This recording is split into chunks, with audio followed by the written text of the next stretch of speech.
1절 말씀에 보면 오늘 그 바사왕 고레스 제3년에라고 말씀을 기록합니다. 이때는 이제 주전 536년이 되는 해거든요. 굉장히 중요한 해입니다. 여러분, 이 고레스라는 사람은요 바사의 왕이다라고 말씀하는데, 여러분 생각해 보면 이 다니엘은 원래 어디에 포로로 끌려온 사람이죠? 이 바벨론의 포로로 끌려갔던 사람이죠. 그 15살 어린 나이에 이 바벨론에 이제 포로로 끌려왔는데, 그때가 주전 605년 경이니까 벌써 거의 66년 이상 70년 가까이가 지나간 상황입니다. 노인이 되었죠. 그런데 여기서 왜 이 바사의 왕 고레스가 등장하는가? 바벨론이 아니라 이 바사가 등장하느냐? 여러분, 바사는 여러분들이 페르시아라고 잘 알고 계시는 이 나라잖아요.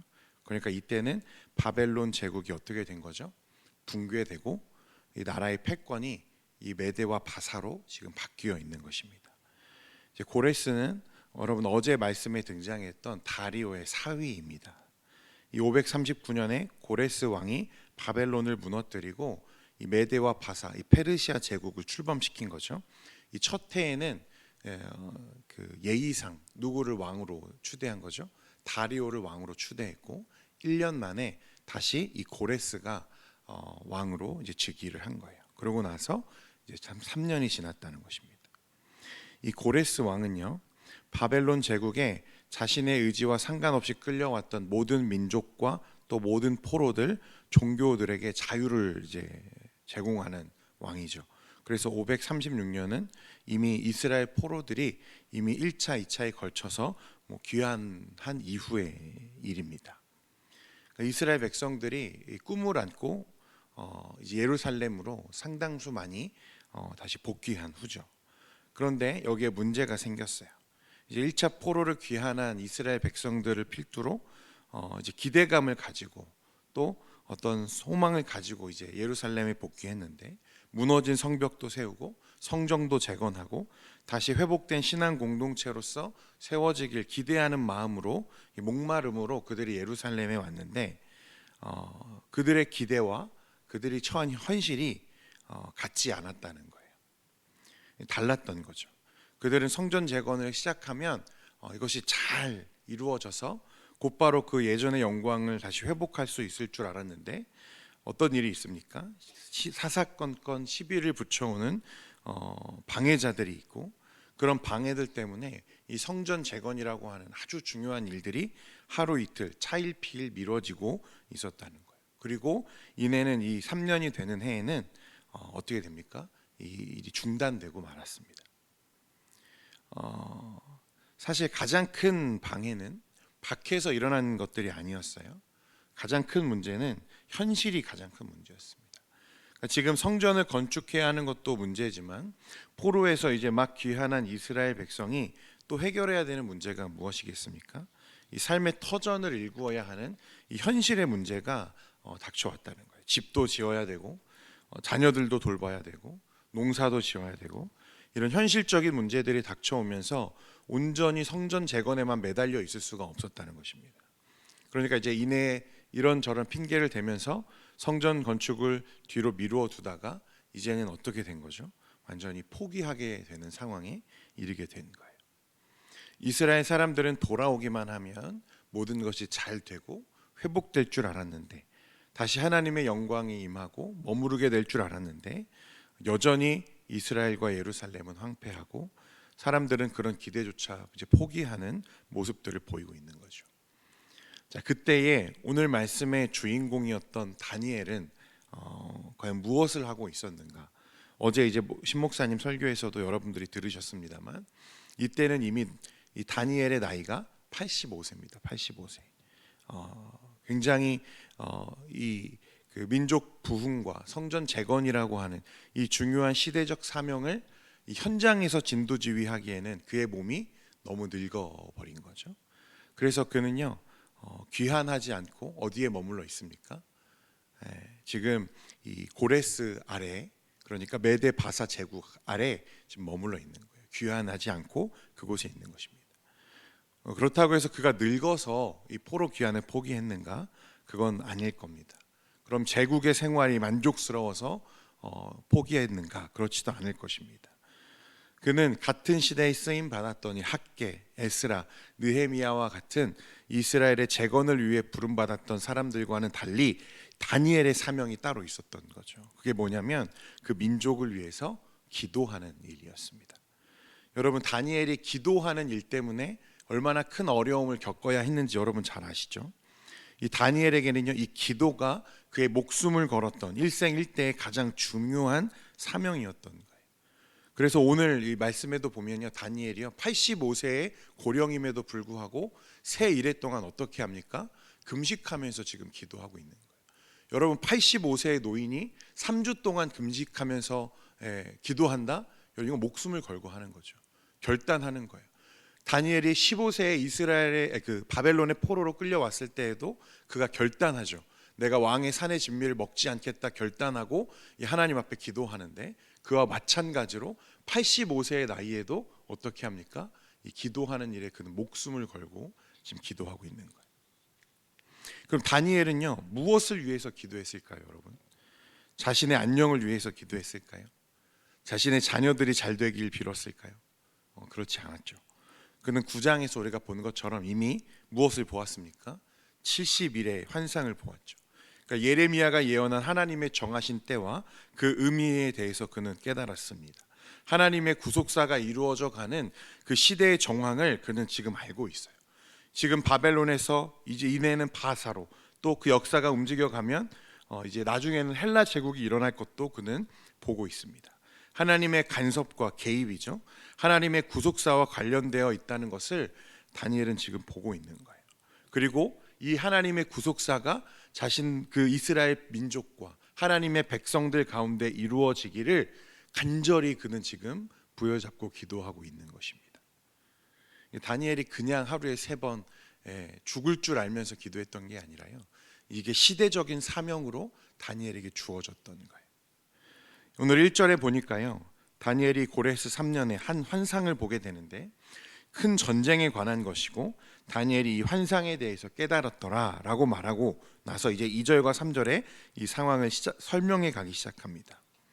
2절과 3절에 보니까 뭐라고 말하냐면, 다니엘이 큰 슬픔에 빠져 있었다는 거예요. 말씀해 보면 당시 이 다니엘은 새 일에, 그러니까 3주간 슬픔에 잠겨서 좋은 떡을 먹지 않고 고기와 포도주를 입에 대지 않고 기름을 바르지 않았다고 말해요. 어떤 이유인지 슬픔에 잠겨 있고, 원어로 보면요, 내가 통곡하고 있었다라고 말씀은 이야기합니다.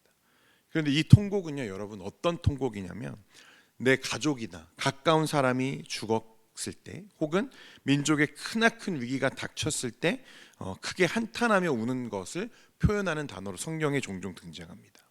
다니엘은 21일 동안 마치 가족 중에 누가 죽은 것처럼, 아니면 민족이 처한 어떤 심각한 고난과 위기를 심히 애통하며 지금 기도하고 있는 거죠. 금식하고 있는 것입니다. 이유가 무엇일까요, 여러분? 왜 그는 울고 있었을까요? 이 3주간 무엇이 그를 결단하게 만들고 그를 기도하게 만들었을까? 당연히 앞에서 우리가 이야기했던 이 중단된 이 성전 재건 때문이었을 겁니다. 이 소식을 멀리 떨어져 있지만 어떻게 한 거죠? 전에 들은 거예요. 여러분 한번 생각해 보십시오. 만약 다니엘이라면, 앞서 성전 재건의 꿈을 안고 귀환한 동지들이 고분분투했지만 그들이 지금 성전 재건을 완전히 포기해 버렸다는 소식을 다니엘이 들었을 때 어떤 기분이 들었을까? 우리라면 좀 기다리면 다시 시작하겠지, 누군가는 다시 일으켜 세우겠지 라고 했겠지만, 다니엘은 그렇지 않았다는 거예요. 다니엘에게는 단순히 이 공사의 과정이 조금 늦어지는 정도의 위기가 아니었어요. 하나님의 구속사가 중단되는 심각한 영적 전쟁의 위기로 지금 다니엘은 이 모습을 지금 해석하는 것입니다. 왜 그럴 수밖에 없냐면, 다니엘은 이미 앞선 환상들, 그러니까 9장과 또 8장의 환상들을 통해서 하나님이 이스라엘 민족과 그 백성을 통해서 이루실 구속사에 대해서 지금 깨닫고 바라보고 있거든요. 그것을 기도하고 있다고 했잖아요. 그런데 이 시대의 사명을 가지고 기도하는 다니엘에게는요, 성전 건축이 재건이 지금 멈추었다, 중단되었다, 이 사실이 너무나 큰 위기고 슬픔의 이유였다는 거예요. 이런 이유로 슬픔에 잠겨서 애통하며 금식하며 그는 목숨을 걸고 하나님의 구속사가 다시 이루어지기를 부여잡고 기도하고 있는 것입니다. 그런데 어느 날 기도하고 있는 가운데에 이 다니엘이 히데겔이라고 하는 강가에서 한 환상을 보게 됩니다. 그게 이 10장의 전체 내용이거든요. 앞서 말한 것처럼 다니엘은 이 환상에서 큰 전쟁을 봅니다. 이 전쟁은 1차적으로 지금 이 다니엘이 살고 있는 바사 제국 그리고 그 이후에 일어날 헬라 제국과의 이 전쟁이고, 더 나아가서는 이 바사 제국과 세속 역사를 통해서 강력하게 일어나는 이 악한 영적 세력과의 전쟁을 의미하는 것입니다. 이 내용을 한 절씩 자세히 살펴볼 시간이 없기 때문에요, 제가 중요한 부분만 대략적으로 좀 설명을 하겠습니다. 다니엘이요, 이제 그 강가에서 세마포 옷을 입고 허리에는 우바스 순금을 띤, 몸은 황욱 같고 얼굴은 번갯빛 같고 눈은 횃불 같고 팔과 발은 빛난 놋과 같은 한 사람을 보게 돼요. 이 다니엘의 묘사가요, 여러분 나중에 확인해 보시면 좋겠는데, 이 계시록 1장 13절에서 15절 말씀에 있는 이 표현과 되게 묘사합니다. 이 사람이 누구일까요? 다니엘이 이 강가에서 보게 되는 번쩍번쩍한 사람이죠. 누굴까요? 이 경건한 개혁주의 신학자들은 이를 그리스도로 봅니다. 그러니까 다니엘은요, 이 사람을 지금 보고 그리스도를 보고 있는 거죠. 현현하신 이 주님을 보고 계시는 거예요. 그가 몸에 힘이 빠지고 곧 그의 음성을 들을 때에 깊은 잠에 빠졌다라고 말씀을 기록합니다. 이게 9절 말씀이에요. 다니엘이 이제 깊은 어떤 잠에 빠지고 또 그 전에 주님의 현현을 목격하고 그곳에서 자신의 연약함을 이기지 못하고 잠든 사이에, 여러분 8장과 9장에서도 다니엘에게 메시지를 전하기 위해서 등장했던 누구죠? 이 가브리엘 천사가 다시 등장합니다. 그리고 이 다니엘에게 9장에서와 마찬가지로 다니엘의 기도가 시작되는 그 시점에 너의 기도가 이미 응답되었고 내가 이것을 알리려고 너에게 왔다, 보내심을 받아서 너에게 왔다라고 지금 말하는 거예요. 이제 잠들어 있는 이 다니엘을요, 부드러운 손길로 이 천사가 어루만지며 그를 깨웁니다. 그를 강건하게 만들죠. 그의 연약함을 다시 격려합니다. 그리고 이 놀라운 사실, 다니엘의 기도가 그가 결단하는 시점에 이미 21일 동안 그가 기도했는데요, 사실은 그가 기도하기로 결단한 순간에 이미 응답되었다고 지금 말하는 거예요. 그의 기도를 이번에도 역시 하나님이 들으셨다라고 말씀하는 것입니다. 여러분, 이것이 믿음을 가진 성도의 진실한 기도가 가지는 위력입니다. 오늘 다니엘이요, 하나님 앞에 그 구속사를 부여잡고 하나님의 나라를 위해서 기도하려고 하는 마음먹은 그 순간에 이미 하나님은 그 기도에 응답하셨다는 거예요. 여러분, 그렇기 때문에 오늘 우리가 하나님의 나라를 위해서 마찬가지로 기도할 때 하나님의 우리 기도에 응답하십니다. 믿으십니까? 우리의 기도를 들으신다는 거예요. 자, 그런데 이 13절에요, 이 사람이 다니엘에게 이 소식을 전하기 위해서 부름을 받아 오는데요, 누가 그 걸음을 막았냐면 바사 왕국의 군주가 21일 동안 나를 막았다고 말하는 거예요. 이미 응답은 21일 전에 이루어졌는데 21일 동안 내가 너에게 오지 못했다라는 거예요. 누가 막았다는 거죠? 바사의 왕의 군주가. 여러분, 바사 왕이 지금 누굽니까? 고레스죠. 사실 이건 고레스가 아닙니다. 우리 13절 말씀은 같이 한번 읽도록 하겠습니다. 읽겠습니다. 시작. 그런데 바사 왕국의 군주가 21일 동안 나를 막았으므로 왕들과 함께 머물러 있더니 가장 높은 군주 중 하나인 미가엘이 와서 나를 도와주므로. 이게 갑자기 무슨 뚱딴지 같은 소리인지, 그렇죠? 이 다니엘의 기도가 응답되었고, 그래서 이것을 전하러 오는 도중에 바사 왕국의 군주가 21일 동안 나를 막았다는 거예요. 여기서 바사 왕국의 군주는요, 고레스 왕을 의미하는 게 아니고요, 누구냐면 이 세속 역사를 통해서 강력하게 그 영향력을 발휘하며 일어나는 이 사탄의 세력을 말하는 것입니다. 그래서 우리가 이 사탄을 뭐라고 부르죠? 공중에 무엇 잡은 자? 권세 잡은 자라고 하잖아요. 그러니까 이 바사 제국과 헬라 제국의 어떤 세속 역사 가운데에 그것들이 이루어져 가는데, 하나님의 구속사 안에서 이 하나님의 세력, 하나님의 영적인 세력과 누가? 이 악한 영의 세력이 그 이면에 무엇을 하고 있는 것입니까? 치열한 영적인 전쟁을 지금 벌이고 있는 것을 우리에게 말씀하고 있는 거예요. 당시 세속 역사가 여러분 어떻게 흘러가고 있습니까? 바벨론 제국에서 지금 이제 고레스 때의 바사 제국으로, 이제 조금 시간이 더 지나면요, 큰 전쟁과 함께 이 바사 제국의 몰락을 가져올 헬라 제국이 또 일어날 거예요. 이것을 지금 계속해서 얘기하고 계시죠. 이 세속 역사가 이루어져 가는 가운데 그 역사의 이면에 하나님의 영적 세력과 그를 대적하는 악한 영의 세력이 대립하고 있음을 다니엘을 통해서 지금 우리에게 보여주고 계시는 거예요. 여러분, 지금 앞에서 이야기한 대로 이스라엘은 성전 재건이 무산될 위기를 맞았습니다. 물론 이 일은요, 이후에 하나님이 세우신 학개, 에스라, 느헤미야와 같은 이 선지자들로 다시 그것을 일으켜 세우시죠. 회복을 주십니다. 그러나 다니엘은 이 지금 환상들을 통해서 앞으로 이루어질 지금의 회복 넘어서 이후에 이루어질 헬라 제국과 또 그 이후에 이루어질 마지막 하나님 나라의 백성이 겪게 될 최종 이 국면까지 지금 내다보면서 그것을 위해 기도하고 있는 거예요. 그러니까 여러분, 세속 역사에서 바벨론과 헬라는 지금 어떻게 됐습니까? 사라졌죠. 그렇죠? 그런데 영적인 바벨론과 영적인 헬라는 여러분 어떻다는 거예요? 오늘날에도 지금 이어지고 있는 거예요. 당시 다니엘이 보았던 헬라 제국과 또 이 바벨론이라고 하는 제국의 어떤 이 세속 역사는 그 시대로 종결이 되었지만, 여러분 그 이면에 있는 이 영적인 전쟁, 이 하나님의 세력과 악한 영의 세력의 전쟁은 어디까지 이어지고 있는 거죠? 지금까지도 이루어져 가고 있는 거예요. 달라진 것이 있다면 다만 이 전쟁이 누구의 승리로 이미 확정되었습니까?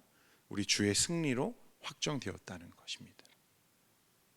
하지만 우리는 이미 그 결과가 결정되었지만 여전히 치열한 그 영적인 전쟁 한가운데에 서 있다는 것을 오늘 말씀을 통해서 우리는 깨달아야 되는 거예요. 당시 격변하는 시대 속에서 하나님 나라의 재건을 위해 애썼던 학개와 에스라와 느헤미야 같은 선지자도 있지만, 그 뒤에서 무엇으로? 기도로 하나님의 나라를 경영했던 다니엘과 같은 사람이 있었다는 것을 우리는 오늘 말씀을 통해서 기억해야 됩니다. 다니엘은 이런 하나님의 나라와 백성의 위기 앞에서 결단하면서 금식하며 기도해. 하나님 나라의 위기, 사실은 위기가 아니죠. 하나님께서 어떻게 이루실지 그의 기도에 이미 응답하셨지만 그는 이것을 위해서 끊임없이 목숨을 걸고 애타게 기도했다는 것입니다. 나의 안녕과 자녀의 잘됨과 사업의 번창, 이런 일들을 위해서 기도한 게 아니라 그는 하나님의 나라를 위해서 기도했다는 거예요. 여러분, 말씀에도 뭐라고 얘기합니까? 너는 먼저 그 나라와 그 의를 구하라 말씀하셨어요. 사랑하는 성도 여러분, 오늘 이 시대에 부름받은 성도로서 우리가 맡은 사명이 또한 기도하는 것인 줄 믿습니다. 무엇을 위해서 기도하나요, 여러분? 하나님의 나라를 위해서. 우리는 이제 교회를 위해서 기도해야 되는 거예요. 하나님의 경륜과 뜻 안에서 구속사가 이루어져 가고 마침내 완성되어서 우리에게 올 하나님의 나라를 바라보면서 주님, 그 날을 이루어 주옵소서, 주님의 뜻이 이 땅 가운데 이루어지게 해 주옵소서 라고 우리가 오늘도 간절히 기도해야 된다는 거예요. 바라기는, 사랑하는 성도 여러분, 다니엘과 같이 우리가 기도하는 사람 되기를 원합니다. 그래서 오늘 우리 눈에 보이는 어떤 현상들, 우리 눈에 보이는 어떤 세속적인 역사에 너무 여러분 시선을 빼앗기지 않고 그 이면에 더 치열하게 이루어져 가고 있는 하나님의 구속사와 영적인 전쟁을 부여잡고 기도해 나가는 저와 여러분 되기를 소원합니다. 기도하겠습니다.